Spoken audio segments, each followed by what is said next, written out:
Según la JW, el sacrificio de Jesús solo ha servido para salvar totalmente a 144.000 personas, mientras que todos los demás que hayan tenido fe en Jesús igualmente seguirán corriendo el riesgo de ser destruidos, ya sea durante el reino milenario o también si es que no superan la prueba de Satanás al fin de los 1000 años, y hasta después de esta prueba, los que superen la prueba de Satanás igualmente correrán el riesgo de ser destruidos en caso de desviarse de alguna manera.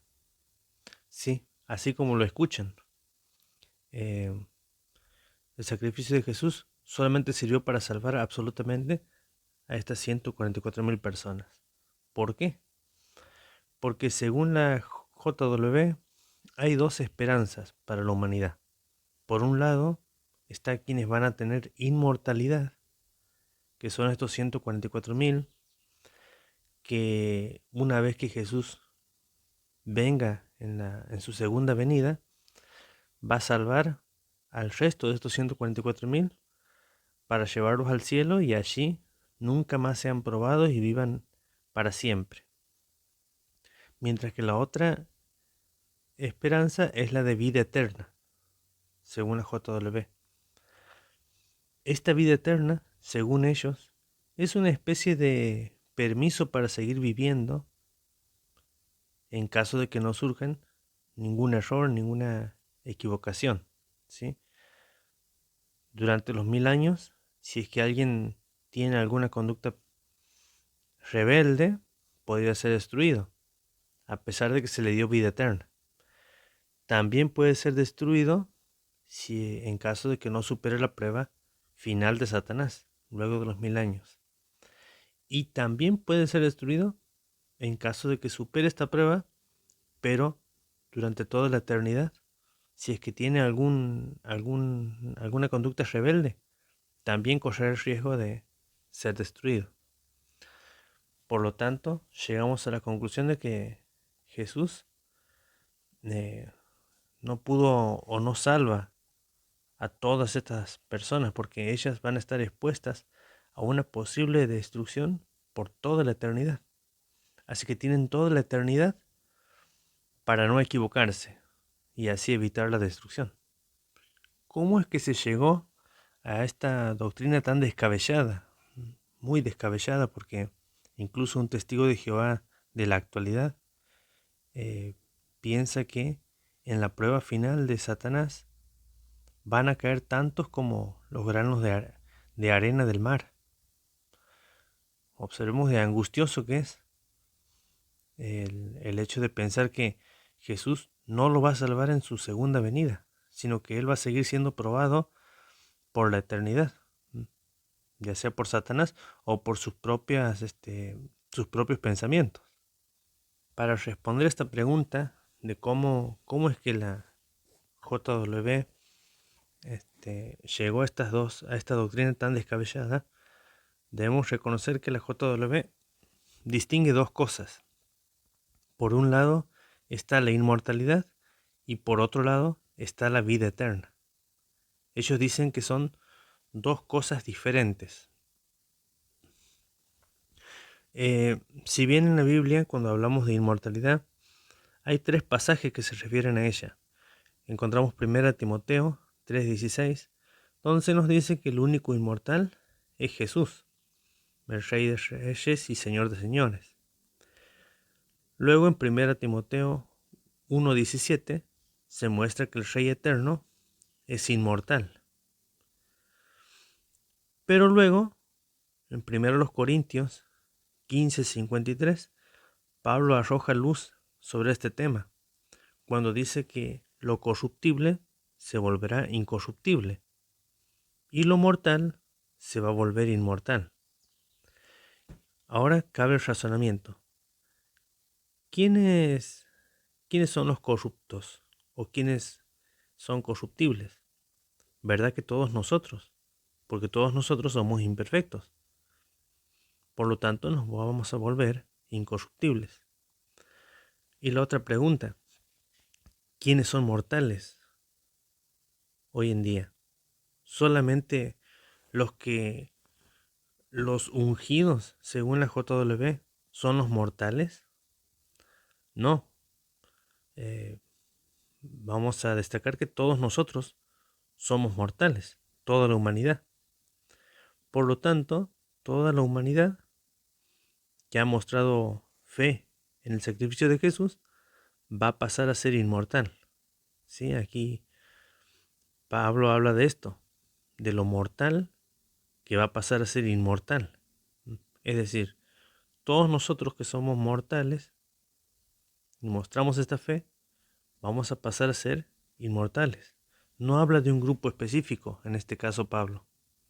Y siguiendo con este tema de que la inmortalidad y la vida eterna en realidad es lo mismo o significan lo mismo, vamos a ver aquí en Juan capítulo 10, versículo 28, donde allí Jesús les promete a sus ungidos vida eterna. ¿Sí? Según la JW, todas las personas que escuchaban a Jesús en el siglo I eran ungidos. Y Jesús aquí a los ungidos, entonces, según su teoría, les promete vida eterna. Y no solamente eso, sino que en Juan 10:28 Jesús muestra que la vida eterna significa no morir nunca, nunca más perecer. Así que tenemos que la vida eterna es igual a ser inmortal. Lo mismo podemos ver en Juan capítulo 3, versículo 16, donde Jesús muestra que todo el que cree en Él va a tener vida eterna. Aquí Jesús no hizo una diferencia entre que todo el que cree en Él va a tener inmortalidad y también vida eterna. No, dijo vida eterna para todos los que creen en Él, mostrando que no hay dos clases de esperanza como lo enseña la JW. Incluso en 1 de Juan, capítulo 5, versículo 11, allí Juan escribe que se les dio vida eterna. ¿A quiénes? A los ungidos, según la doctrina de la JW. Porque volvemos a recordar, todas las personas del siglo I eran ungidos, según ellos. Y entonces aquí Juan muestra que los ungidos iban a tener vida eterna.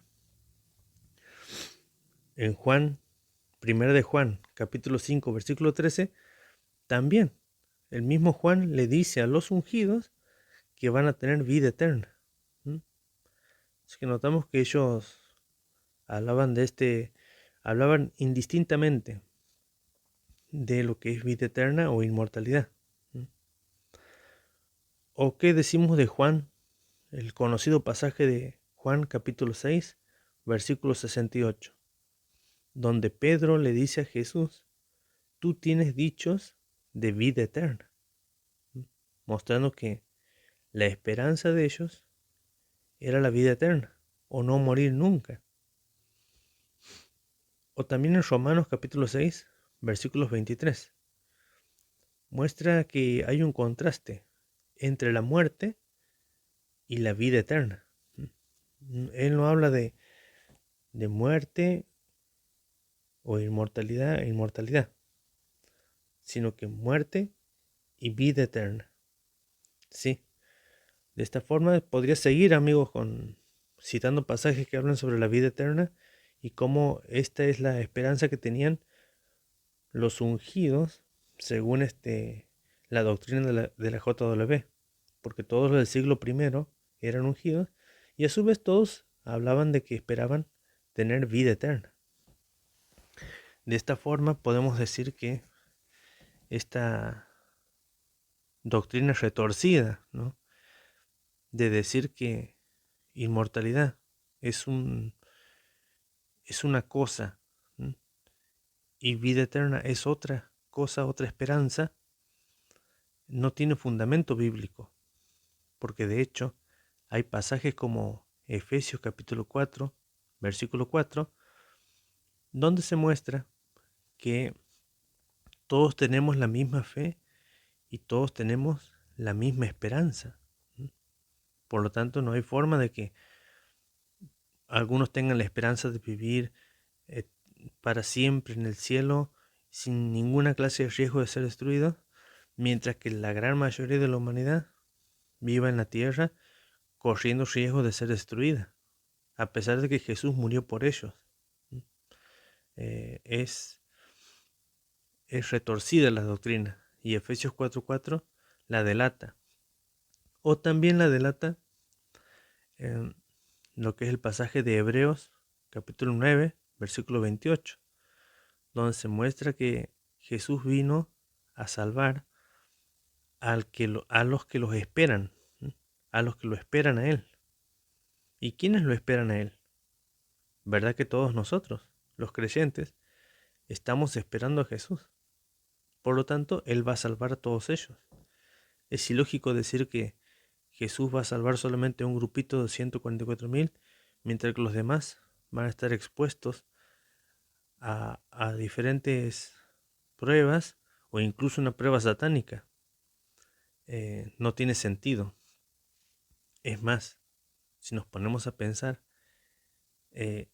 si una persona logra tener vida eterna gracias a superar una prueba satánica, entonces ella logra la vida eterna por sus propios méritos y no por el sacrificio de Jesús. Hasta ese grado llega la JW, de negar el valor del sacrificio de Jesús, haciendo ver que la vida eterna se consigue superando una prueba por nuestros propios medios. Y como dijimos, pasajes como Efesios 4:4, Hebreos 9:28, delatan que todos tenemos la misma esperanza y que todos vamos a ser salvados por Jesús en su próxima venida. Y de hecho, otro pasaje como 1 Corintios 15:52 muestra que todos seremos perfeccionados de una sola vez, en un abrir y cerrar de ojos, lo que echa por tierra la doctrina de la JW de que va a haber un perfeccionamiento gradual de las personas durante el lapso de 1000 años. La Biblia en ninguno de sus pasajes habla sobre un perfeccionamiento gradual de 1000 años, sino que más bien siempre habla de una transformación súbita, de ser inmortales, de ser mortales a vestirnos de inmortalidad. También habla de ser corruptibles a ser incorruptibles. En un abrir y cerrar de ojos, dice la Biblia allí en 1 Corintios 15:52, mostrando que esta doctrina de un perfeccionamiento gradual es totalmente antibíblica. En lo personal, esta fue una de las doctrinas que me hizo salir de la secta, me hizo dar el paso de alejarme de ella, porque me di cuenta de que la secta está desvalorizando el sacrificio de Jesús, está pisoteando lo que Jesús vino a hacer en la tierra, que es dar su vida por todos nosotros para que todos nosotros seamos salvos. La JW dice no es así, dicen ellos. Si Jesús vino a dar su vida, hizo un pacto solo con un grupito de personas, con los 144.000, mientras que los demás tendrán que superar una prueba satánica para lograr la vida eterna, y no solamente eso, sino que luego de esa prueba, en caso de que existe la posibilidad de que se desvíen y puedan ser destruidos. Es realmente un insulto muy grande a lo que Jesús vino a hacer. Es algo muy atroz. Y por esa razón no me gustaría participar en ninguna actividad que tenga que ver con esta organización. Por eso, amigo testigo de Jehová, si estás escuchando esto, debes estar tranquilo. Tienes que pensar que en su próxima venida, Jesús en realidad nos va a salvar a todos nosotros, porque todos nosotros somos sus hermanos, somos hijos de Dios. y no tengas miedo de que